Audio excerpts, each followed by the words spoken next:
Ti vedo perplesso, fuori dal tempo, tutto questo fermo, tutta questa gente che ha da dir tanto e io mi confondo.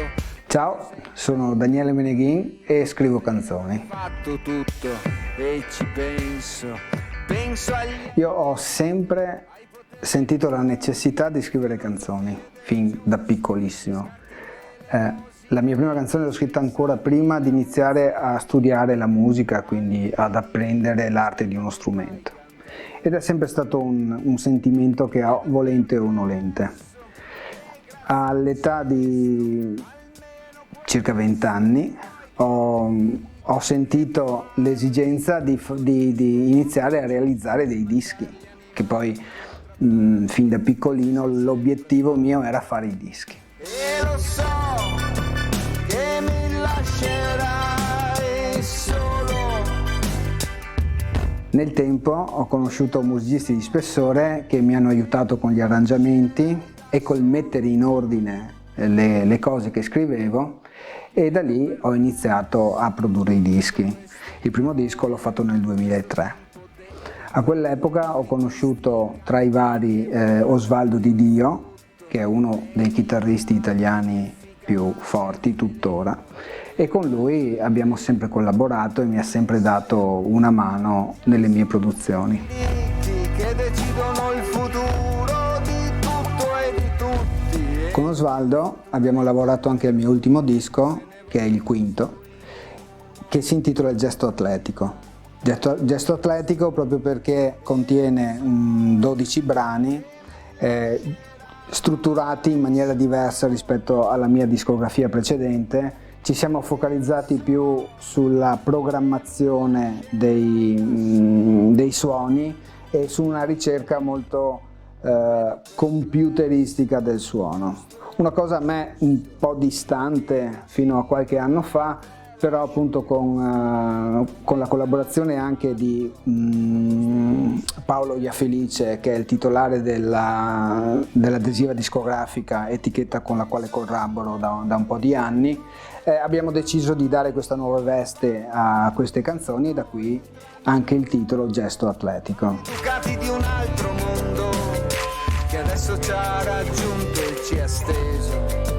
Beh, la mia musica, come ti dicevo all'inizio, è principalmente il risultato di un bisogno, di un bisogno comunicativo e di un'attitudine che ho sempre sentito, che ho sempre avuto, che è quella di esprimere in parole e musica concetti che magari dialogando non riesco a fare.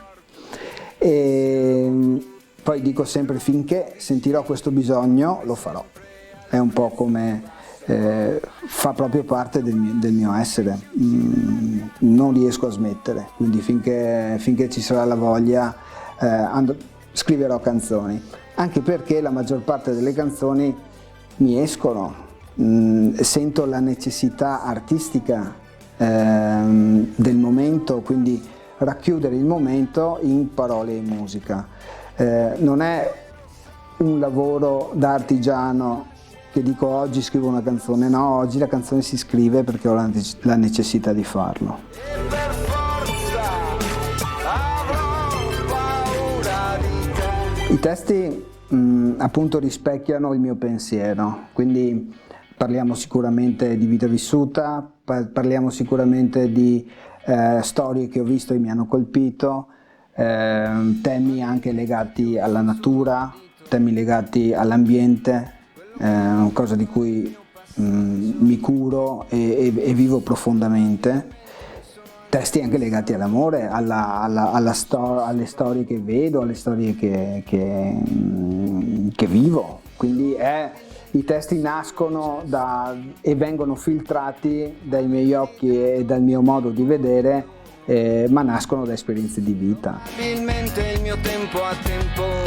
solo se lo suono. Beh sì, io i neologismi li uso anche nel parlare comune. Io adoro giocare con le parole e sono convinto che le regole ci vogliono, ma anche per giocarci sopra. Quindi tu conosci il mezzo e poi lo rielabori. Questo magari può essere, è una mia cifra stilistica e magari non è proprio sempre vista benissimo, ma a me piace tantissimo. Io continuerò per sempre a giocare con le parole e a inventarne di nuove. Probabilmente sì, ho paura della gente che fa la la la la e che ti... Da qui a poco usciremo con il nuovo album, che vi invito di cercare nei miei social e di ascoltarlo. L'album avrà 12 canzoni scritte negli ultimi 2 anni e parlerà appunto anche molto di Veneto, parlerà appunto della nostra situazione attuale. Andremo a promuovere l'album, ci saranno, se riapriranno delle showcase, e l'album verrà accompagnato da un primo video e poi ci saranno altri 2 singoli per chiudere il lavoro. Probabilmente ho anche riso, ho le fossette anche adesso. Ciao, sono Daniele Meneghin, vi ringrazio per il tempo che mi avete dedicato. Trovate il mio lavoro in tutti i social, da Spotify a Facebook a Instagram, o nel mio sito www.danielemeneghin.it. Ci rivediamo presto quando uscirà il mio nuovo album. Probabilmente non c'entra